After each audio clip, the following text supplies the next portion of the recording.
والدہ حیران ہو گئی، کہنے لگی ابو بکر جس کی وجہ سے تو اس حالت تک پہنچا، جس نبی کی وجہ سے تجھے اتنی تکلیف دی گئی، جس پیغمبر کی وجہ سے تجھے اتنا مارا گیا کہ 3 دنوں تک بے ہوش رہا، بات کرنی آسان ہے کہ کتنی تکلیف ہوگی ابو بکر کو کہ 3 دنوں تک ہوش نہیں آئے۔ ہم بات کر دیتے ہیں، اپنے دل پر ہاتھ رکھ کر دیکھیں، اگر ہمارے ساتھ اس طرح کا کوئی واقعہ پیش آ جائے اور اتنا مارا جائے، اتنا پیٹا جائے کہ 3 دنوں تک ہوش نہ آئے تو ہماری کیا حالت ہے؟ بات تو ہم کر دیتے ہیں، بات کرنی آسان ہے، اور اس معاملے سے گزرنا مشکل ہے۔ یہ ابو بکر گزرا ہے۔ سیدنا ابو بکر صدیق رضی اللہ تعالی عنہ نے کہا ابا جان ٹھیک ہے 3 دن ہو گئے میں بے ہوشی کی حالت میں تھا، لیکن یہ بھی تو غور کر کے سن لے ابو بکر کو بھی اس وقت تک سکون نہیں آئے گا، اس وقت تک کچھ پینا کھانا اس پر حرام ہے جب تک اپنے محبوب کا دیدار نہیں کرے۔ سب سے پہلے مجھے اپنے محبوب کا دیدار کرانا، میرے دل کو خوشی ہوگی محبوب کے دیدار سے ہوگی، دل کو سکون ملے گا محبوب کے دیدار سے ملے گا، اطمینان آئے گا محبوب کے دیدار سے اطمینان ملے گا۔ اگر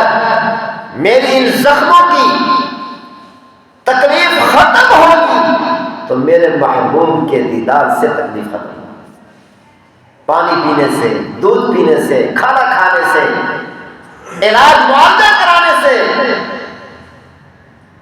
میرا یہ دکھ اور میری یہ تکلیف دور نہیں ہوگی۔ سیدنا ابو بکر صدیق رضی اللہ تعالی عنہ کو ایک آدمی نے اس بغل سے پکڑا، دوسرے نے اس بغل سے پکڑا، اٹھا کر لے کے جا رہے کہ ابو بکر نے کہا میں دودھ نہیں پیوں گا، کچھ نہیں کھاؤں گا جب تک اپنے محبوب کا دیدار نہیں کروں گا، مجھے لے چلو اپنے محبوب کے پاس، میرا سکون میرے محبوب کے قدموں میں ہے، میری پریشانی کی انتہا، میری پریشانی درد اور تکلیف کا ختم ہونا میرے محبوب کے قدموں میں ہے، مجھے اپنے محبوب کے پاس لے چلو۔ لے کر جا رہے ہیں پیغمبر صلی اللہ علیہ وسلم جس مکان میں تشریف فرما تھے، جب وہاں پر لے گئے پیغمبر صلی اللہ علیہ وسلم نے دور سے دیکھا کہ ابو بکر آ رہا ہے۔ پیغمبر صلی اللہ علیہ وسلم ابو بکر کے استقبال کے لیے کھڑے ہو گئے اور دوڑ کر گئے، جا کر اپنے ابو بکر کو اپنے سینے سے لگا، کہا ابو بکر بڑی تکلیف برداشت کی، تم نے بہت تکلیف برداشت کی اسلام کی وجہ سے، میری وجہ سے، اے ابو بکر میں تجھے جنت کی خوشخبری دیتا ہوں، جنت کی خوشخبری، ہاں جی، جنت کا تحفہ مرنے سے پہلے زندگی میں ایسے نہیں ملا، تکلیفیں اٹھانی پڑی، سب کچھ برداشت کرنا پڑا، ہاں جی، ہمارے لیے نماز کے لیے آنا بڑا مشکل ہے،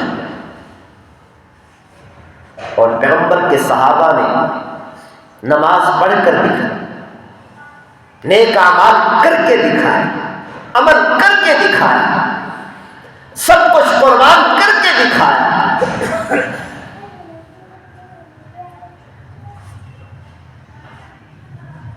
پیغمبر صلی اللہ علیہ وسلم کو بہت تکلیفیں دی گئی مکہ مکرمہ میں،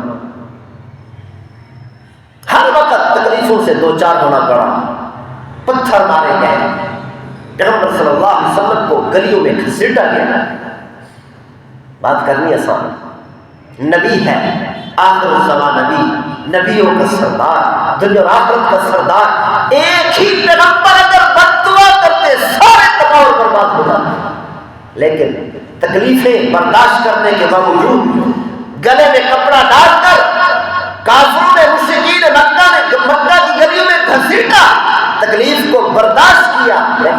کے خلاف بد دعا نہیں کی، کسی کا مقابلہ نہیں کیا، کسی کے مقابلے میں نہیں آیا، وہ تکلیفیں دیتے گئے، پیغمبر صلی اللہ علیہ وسلم برداشت کر کے معاف کرتے چلے گئے، وہ کپڑا گلے میں ڈال کر گھسیٹتے تھے، پیغمبر صلی اللہ علیہ وسلم برداشت کر کے معاف کر دیتے تھے۔ دعا کیا مانگتے؟ یا اللہ یہ مجھے جانتے نہیں، اگر ان کو میری پہچان ہوتی تو میرے ساتھ یہ حالت نہ کرتے۔ جب تکلیفیں حد سے بڑھ گئی، حتیٰ کہ پیغمبر صلی اللہ علیہ وسلم کو شہید کرنے کے درپے ہو گئے اور آپس میں مشاورت کی، کیا کرم سوار نبی صلی اللہ علیہ وسلم کو قتل کر دیا جائے، شہید کر دیا جائے۔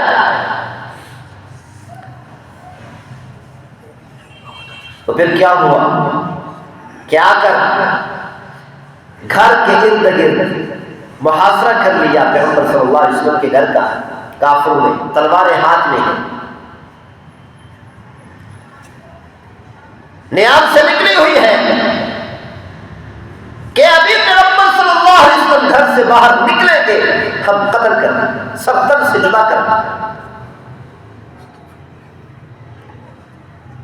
اللہ تعالیٰ نے بتایا اپنے محبوب کو، اے میرے محبوب صلی اللہ علیہ وسلم،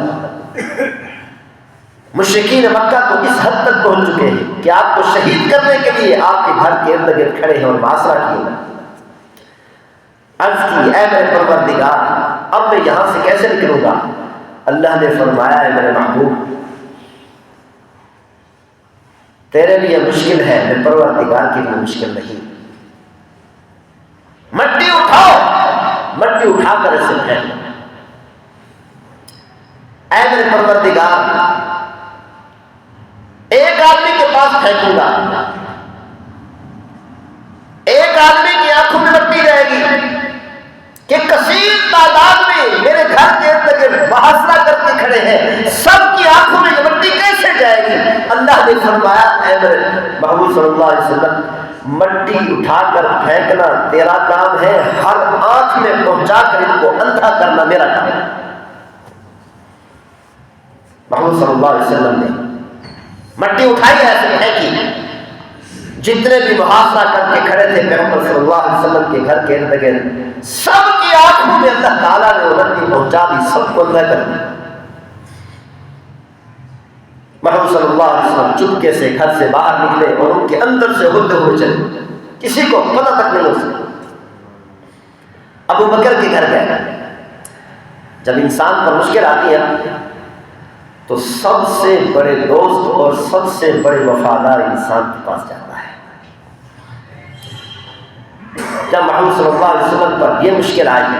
کہ مکہ مکرمہ کے مشرکین پیغمبر صلی اللہ علیہ وسلم کو شہید کرنے کے لیے تیار ہو گئے، تو پیغمبر صلی اللہ علیہ وسلم گھر سے نکل کر کہاں گئے؟ ابو بکر کے گھر گئے۔ کیوں؟ پیغمبر صلی اللہ علیہ وسلم اس پوری امت میں، پورے مکہ میں، اس دھرتی پر، آسمان کے نیچے سب سے بڑا دوست اور سب سے بڑا وفادار سمجھتے تھے، تو ابو بکر کو سمجھتے۔